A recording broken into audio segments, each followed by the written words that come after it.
native Tongan Christian minister such as Peter V, who touched him most deeply.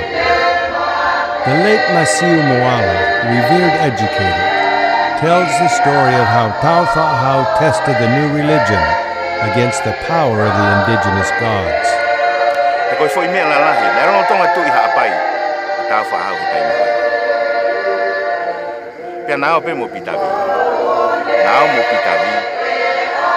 Ke ako e kakayo haapai he lot fo.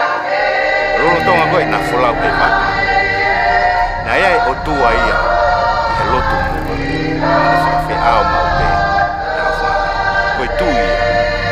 Koe lau maaria koe ia e hu ia. Ia whahinga monu man. Pe ko haika. Pe koe anga koe ia e ko motoru. Koe white shark. Pe koe feitu be e haere tau wha hau ki ai. Whawhi ao e hau.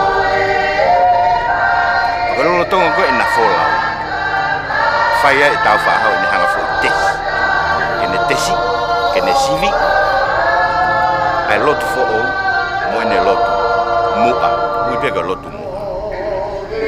Kalau tong ape tere hero ai, na ua ki pangai, folang itu i, au toi folau ke kau vai eta, ki ha ane, kako na ulere koe e waka he wha, fola te tu.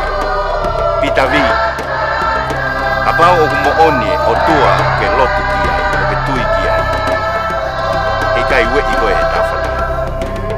Kau kapau o mo oni ai lotu mo o tua o lotu ai. E keina koe e tawhata. Kare atu rea, folofola atu rea mai. E kau kau waka. Mo puke a Peter li kita. Ne li pe koe patu pe koe a Peter ki tahi. Kutu nea ke na whangatonu. Feitu ko toa pe e tu utai a tau whaahau o pau ke whai e hou e ki tu hea ngā nai hono tau mawhaka lolotonga hono tau mawhaka hake hake hake a Peter V lue lue atu he tau mawhaka tangutu atu he touka me whakatoa wholwhola mai a tau whaahau tangane Peter rea ata Peter hewa whio ulawa whatonia ono sivi whaka osia e tau whaahau oku mo oni koe o tua oku mo ui.